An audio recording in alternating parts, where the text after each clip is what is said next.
When we landed in Nome, it was absolutely buried in snow after our record-setting winter. Oh man, this is the first of so much shoveling. With the sea ice still covering our mining grounds, there was nothing to do but get to work on the dredge. Finishing the pontoon build and installing them on the dredge is a huge project, and we still have weeks of work ahead of us. It might look like winter, but spring comes fast in western Alaska, and the ice will be out before we know it. If we don't get on these projects quickly, we could miss critical mining time. And with such a massive investment in the dredge, it's more important than ever that we make this season work. This is my 13th year landing in Nome for the start of the season. In some ways it feels like we never left, but we haven't been here since October.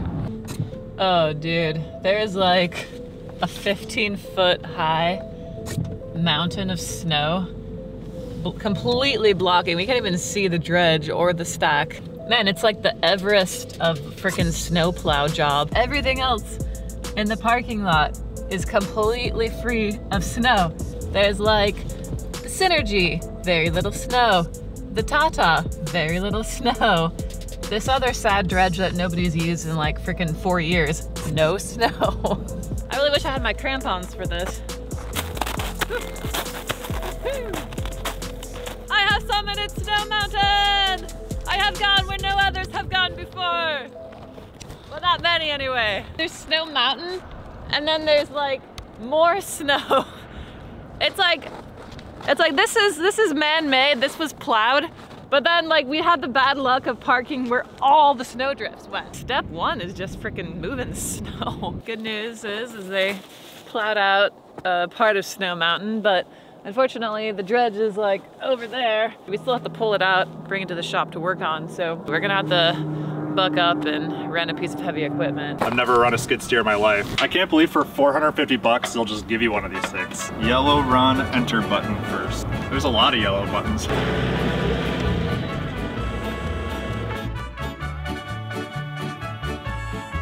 What's going on, Alex? I don't know how to make the buckets in forward.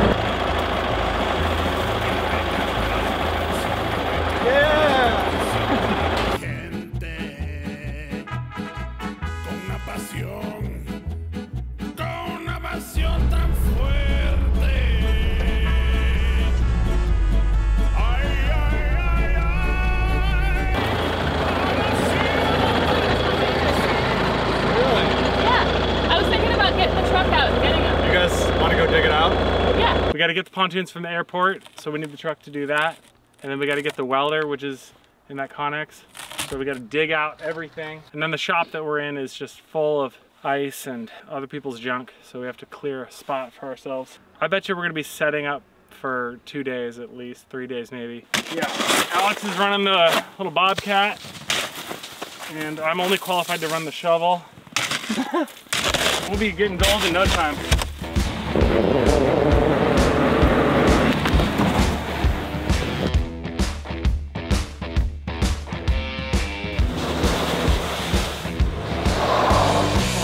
Neutral for that one. I revved the engine though. Woo!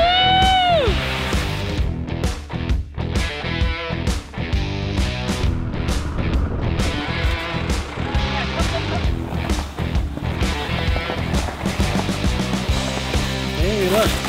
There's stuff inside. Is this all your stuff?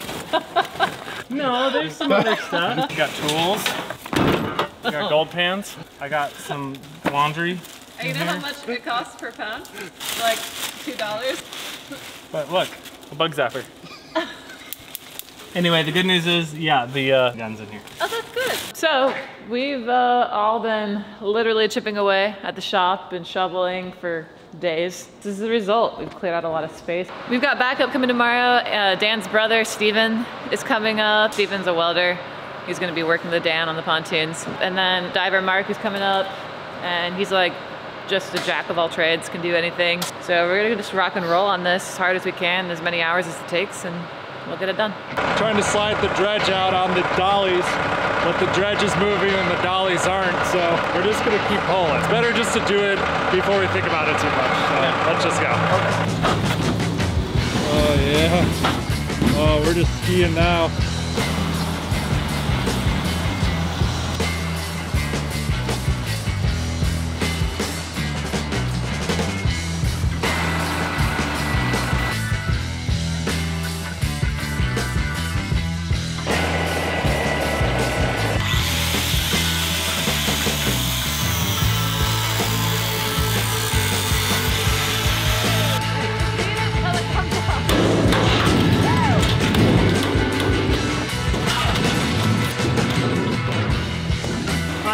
first weld on our new gun, and first weld on a boat is kind of a big deal.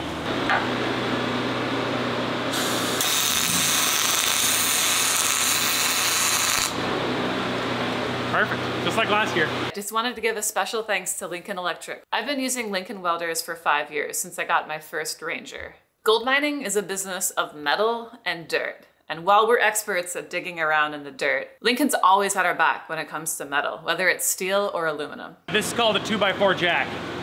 This little mechanism is used to spread things open to an exact amount.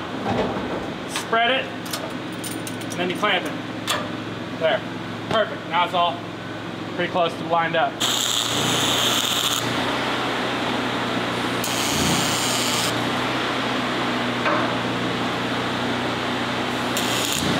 And then you just start bringing this boat together. Would you look at that? There's no other tool in the world that can do that right there.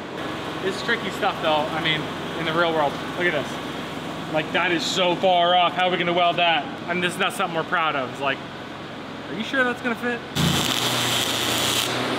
We finally got our system figured out. Up on tables, little shims and cribbing everywhere.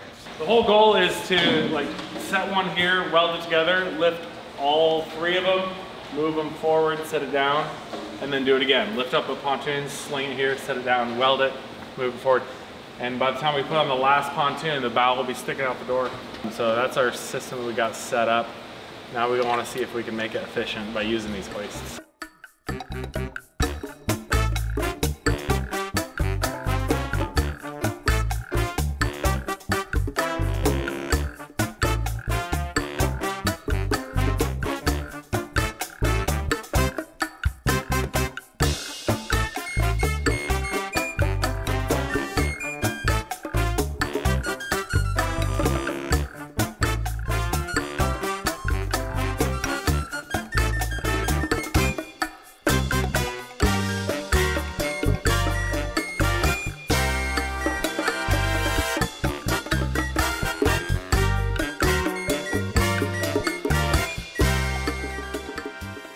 Last move before the flip.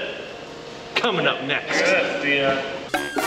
Watch out! There we go. Pull too far.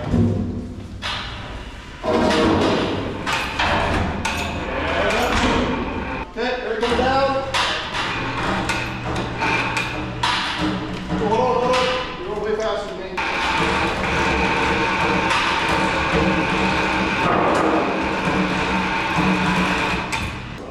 There you go.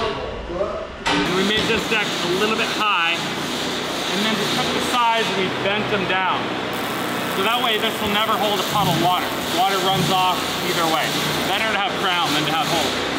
Underneath here we got a couple of frames here and here. It's framed fairly lightly because nobody's really working on this very much. With the first pontoon done, it's amazing to see the full size of the thing. We're going to have tons of flotation now, which is going to open us up to a new world of projects that will help us get more gold. But before we get ahead of ourselves, we still have a few things to tie up. We have to pressure test the welds to make sure there are no leaks in the hull. Then we have to modify the dollies to manage the huge new pontoons when we roll the dredge in and out of the water. Finally, we have all the important tasks of attaching the pontoon to the Eroica. We're going to need to use the telehandler and be extremely careful because the pontoon is long and heavy, and the only thing holding the Eroica up right now is a few shaky stacks of pallets.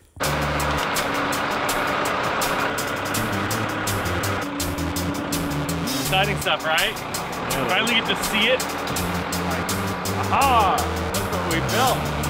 On a scale of 1 to 10, how secure is this? Did the math this morning. OSHA approved, 100%. With enough 500-pound ratchet straps, you can lift anything. They're over designed. It's a good design.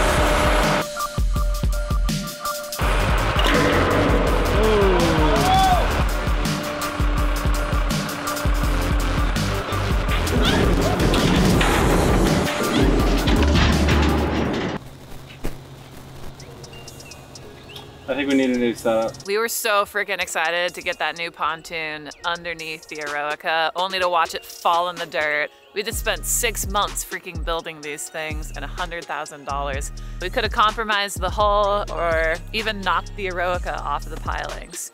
Could have been a complete disaster. So the reason the pontoon fell over was a loose chain binder. As a solution, we're gonna wrap it up nice and tight in a thick chain and try again.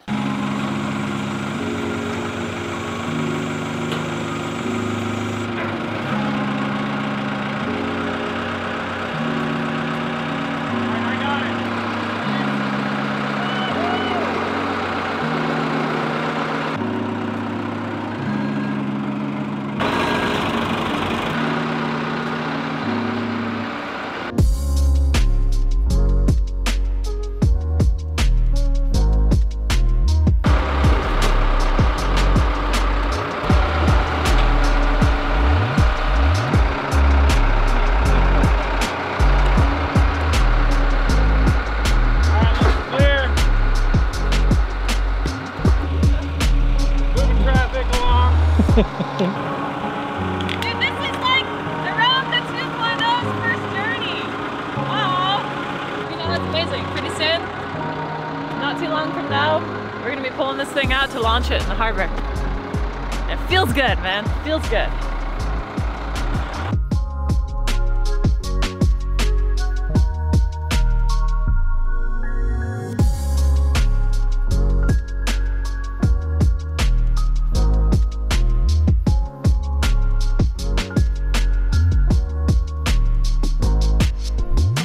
Had a lot of pride in the Eroica just because I'm a parent, you know? Like, even if she's ugly, you're like, I love her. But man, she looks good, dude. She looks good. It's cool to see the Eroica look good, finally. Instead of watching her and being like, oh, that's busted.